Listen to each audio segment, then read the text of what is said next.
খাওয়াটা খেয়ে দৌড়ে চলে যেতাম, সব বাচ্চারা আসতো। ওই তখন টার্ন টেবিল প্রথম দেখেছি আর কি, চাপিয়ে দেওয়া হতো। এবং যারা একটু বড় সড়ো বা একটু দায়িত্ববান তাদের উপর দাদারা হয়তো বললো যে এটা শেষ হলে আবার চাপিয়ে দিস।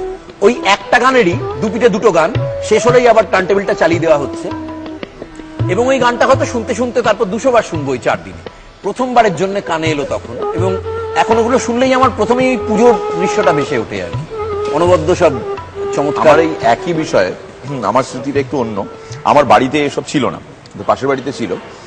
এবং এই গ্রামোফোন রেকর্ডটা ফোল্ডার থেকে বার করার পর ফোল্ডারটা মানে যে কার্ডবোর্ড দিয়ে তৈরি হতো তার গন্ধটা অসাধারণ। এখন শুনছি টার্ন টেবিলস তো অনেককালই ছিল, মানে এখন তো আরো আধুনিক হয়েছে, কিন্তু ডিস্ক ফিরে এসছে বা আবার ভিনাইল ইউজ করছে। কিন্তু কি দাম গো, সাংঘাতিক। একটা আমি সেদিকে বিটলস এর একটা দেখলাম 40খানা গান, কিন্তু 1000 টাকা দাম। তো আমি যদি বাংলা গ্রামোফোন রেকর্ড যদি কিনতে যাই অবভিয়াসলি তার থেকে অনেক কম হবে। সেটা কটা ডিস্ক? একটাই। আচ্ছা, 4000 টাকা দাম। তো যেগুলো বিদেশি লেবেল সেগুলো তো অবভিয়াসলি দাম থাকবে। আমার মনে হয় আমাদের হারিয়ে যাওয়া সেই পুজোর গানগুলো, সলিল চৌধুরী, লতা মঙ্গেশকর, আশা ভোসলে, এই পুজোর সময় তো লতা মঙ্গেশকর, আশা ভোসলেকে কলকাতায় নিয়ে আসা হতো। ছিল পুজোর গান। এবং HMV থেকে একটা বই বেরোতো, গানের সবসময় কথা মনে থাকতো না, কারণ একবার তো শোনার সুযোগ পেতাম রেডিওতে ওই ইয়ে ছাড়া। কাজে ওই বইটা থেকে তখন ওই কথাগুলো দেখা এবং মানে ওই গানগুলো চট করে শিখে নেওয়া, এগুলো একটা মানে দারুণ অভিজ্ঞতা ছিল আর কি।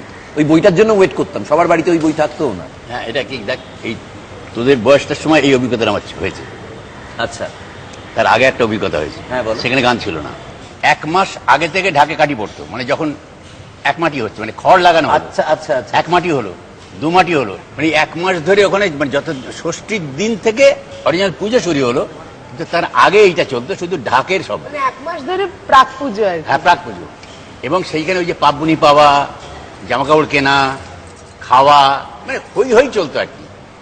কিন্তু ষষ্ঠী থেকে অরিজিনাল পুজো শুরু হতো, তখন দেশলাই গুনতে হতো, তখন জামা গুনতে হতো যে কটা কি হলো না হলো। আর তোমাদের সময় তো নিশ্চয়ই ওটা ছিল, মানে আমি আমার ছোটবেলায় দেখেছি ওই সন্ধ্যেবেলার দিকে 7টা সাড়ে 7টার সময় বড়রা এসে একটু মানে টিফিন টিফিন করে পাড়ার থিয়েটার, যেটা পুজোর পরে হবে, 15 দিন আগে থেকে তার রিহার্সাল দিতে গেলে, ওটাও একটা মানে সেই কাছাকাছি দিয়ে ঘুরলে, আমাদের হয়তো যাওয়ার পারমিশন নেই, কিন্তু যাদের বাড়ি কাছে চিৎকার করে শুনতে পাচ্ছি পাট আসছে, আড্ডাও হচ্ছে, মাঝে মাঝে চা ফা যাচ্ছে বিভিন্ন বাড়ি থেকে, মানে সেগুলো অনবদ্য।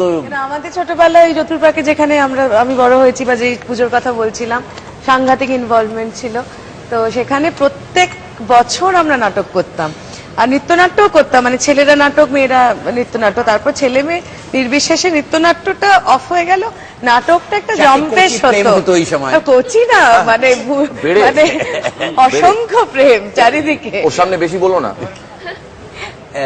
এই মেলামেশার ব্যাপারটা তো এতটা রিজিড নেই, কিন্তু আমাদের সময় সত্যি সত্যি একটা পুজোর জন্য বা এই প্রোগ্রামগুলোর জন্যই তাকিয়ে থাকা। রিহার্সালে, নাটকের রিহার্সালে বা ওই প্রোগ্রামের আগে একটা অদ্ভুত কানেকশন গুলো কিন্তু ডেভেলপ করতে থাকতো। যারা বাইরে আছে, মানে কর্মব্যতিরিকে, তারা যখন ছুটির এই ধরে পঞ্চমী থেকে 2-3 দিন আগে বাড়িতে এসে হাজির হয়, সেটা যে কি মেরিমেন্ট ভাবা যায় না।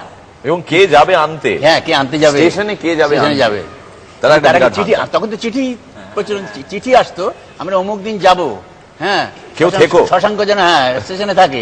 হ্যাঁ, এই আমি ও যাচ্ছে, সঙ্গে অনেক বোঝা পাটা থাকবে, 2জন বেশি পার্টিও, মানে সেটা কথা বলছি মনে হচ্ছে গল্প।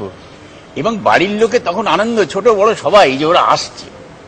এরপরে এই লাগেজটাও দেখতে পাই না, ট্রাঙ্ক এবং হোল্ডার না, এই মানে এইগুলো তোরঙ্গ, এইগুলো, এবং মাত্র 5 দিনের জন্য এসছে, কত বড় ট্রাঙ্ক নিয়ে আসতে পারে মানুষ। খুললে সে স্টোভ অব্দি তার মধ্যে রয়েছে, এমন একটা বস্তু ছিল জিনিসটা, সব বস্তু তার মধ্যে, সব লাগবে। এই যে 5 দিন সব লাগবে। তারাও তো কিছু কিনেছে, বাচ্চাদের দেবে, বা আমি তখন তো পাওয়ার পিরিয়ডে বয়সে মত পেতে আছি, সব তো খুলছে, সব খুলছে, আমারটা কোথায় গেল, সবাই সেটাই ভাবছে। কিন্তু হ্যাঁ, কাকিমাকে দিচ্ছে, কখন খোলা হবে এটা নিয়ে, এই এলো হাত মুখ ধুয়ে বসুক, কখন খোলা হবে। দারুণ আনন্দ। তারপরে ওই যেখানে থাকতেন আর কি, সেখানকার স্পেশাল মিষ্টি টিষ্টি এসব, মানে একটা হই হুল্লোড় কাণ্ড চলতো। সব মানে উৎসবই। তারপরে কষ্টটা হতো যখন দশমীর বা লক্ষ্মী পুজোর পরে হয়তো চলে যাবে, ওই টাইমটা একবারে বিসর্জনের বিষাদ। না, আমার মনে হয় এখানে কোথাও একটা আমরা যারা আধুনিক এই সভ্যতায় ভীষণ রকমের অভ্যস্ত, আমাদের চারিপাশে সবকিছু হচ্ছে এই আইপড, অত্যাধুনিক ইলেকট্রনিক গ্যাজেটস, মোবাইল ফোন, এত আধুনিক, পুজোটা কিন্তু যেরকম মেজাজে হতো সেরকমই হয়েছে। কিন্তু যেমন গ্রাম থেকে বা অন্যান্য জায়গা থেকে এখানে লোকজন আসেন, আমরা ওটা এনজয় করি। একটা বছর এরকমও হওয়া উচিত যেখানে আমরা আমাদের ওই পুরনো গ্রামে গেলাম, আমাদের গ্রামের বাড়িতে গেলাম, যেখানে জিনিসপত্র কিন্তু এইরকম স্পিডে চেঞ্জ হয়নি, না। এখনো জিনিসগুলো ঠিক আগের মতনই ছোঁয়াটা রয়েছে। পাওয়া যায় এখন হ্যাঁ, যেখানে। হয়তো কষ্ট হবে, হয়তো গরম লাগবে, এসি নয়, লাগবে না, জানিস তো হ্যাঁ, actually ওই লাগবে। গ্যাদারিং এ তুমি যদি গিয়ে পড়ো না, তোমার ওসব মনেই থাকবে না যে তোমার গায়ে এসির হাওয়া লাগছে না, তুমি এমনি গাছের পাতার হাওয়ায় ঘুমোচ্ছ, গাছ, পুকুর, ও মাঠ। মনেই থাকবে না। মনে অনেক ঘুমোনোর সময় পাওয়া যাবে না তো। ভাবে পুজোটা ওখানে এখনো হয় তো, Right. গ্রামাঞ্চলে এখনো বাড়িগুলো হয়। এবং পরিবারগুলো তো ছোট ছোট হয়ে গেছে। ছোট আমার ছোট মনে হয়ে আছে গেছে। কাঁচাপাড়ায় মা বাড়ি ছিল, সেখানটায় তখন সব মাসি টাসিরা আসতো। পুজোর 2 দিন হয়তো এখানে থাকলাম, কি 3 দিন এখানে থাকলাম, 2 দিন ওখানে। তুমি কাঁচাপাড়ার কথা বললেন, হ্যাঁ হ্যাঁ হ্যাঁ সোন পাপড়ি, ব্যাস। আমরা কিন্তু খাওয়া দাওয়ায় ঘুরে ফিরে খাওয়া দাওয়াতে আসতে হবে, দেখতে হবে। আমাদের রান্না বান্না মোটামুটি হয়ে এসছে। নস্কর দা, খেতে দাও। হ্যাঁ হ্যাঁ দাদা, রেডি তো? হ্যাঁ ঠিক আছে, আমার একটু প্রস্তুতি, ছোট্ট একটু প্রস্তুতি, তারপর আবার না হয় ফিরে যাবে। ওকে, চলো। জি এর এই বিশাল পরিবার, আজকে আমরা আয়োজন করেছি মহাসপ্তমীতে একটা মহাভোজ, এবং সেটা অল্পের ওপরই যাবে আর কি। আপনার তো অনেক কিছু বারণ হয়ে গেল, কিন্তু কে শুনছে? কে?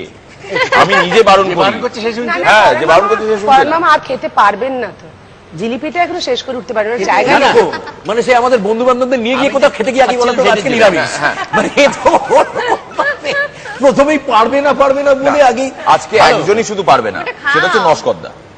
নস্করদা যে জুন দীক্ষায় দীক্ষিত, হ্যাঁ, নস্কর দীক্ষিত নতুন নাম, হ্যাঁ? নস্কর দীক্ষিত, জুন দীক্ষায় দীক্ষিত, নস্কর দীক্ষিত, সেই তো শুধুমাত্র diet chart follow করছে বলে। ডায়েট চার্ট ফলো করছে। যারা কঠিন খাওয়াবে diet। না নাকি? ও খাবে না, ও শুধু সার্ভ করবে। আমরা একটা বিরতির পর ফিরছি, সঙ্গে থাকুন, দেখতে থাকুন জি বাংলা।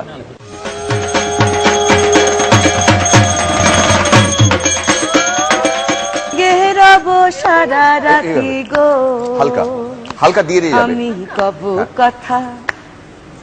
কবু কথা শিশিরের রোশানে রে ভ্রমরা নিশীথে যাইও ফুলো মানে এক কোমর দুলিয়ে নেচেছিলেন শাকিরা, আমরা হচ্ছে বাকিরা। নিশীথে যাইও মানে বাকিরা কিভাবে নাচছে দেখো। বনে রে ভ্রমরা শাকিরার পর বাকিরা। নিশীথে যাইও ফুলো বনে।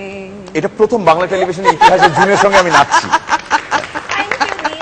2011 বাংলার সেরা বারোয়ারি পুজোর খেতাব কে পাচ্ছেন জানার জন্য চোখ রাখুন জি বাংলায়।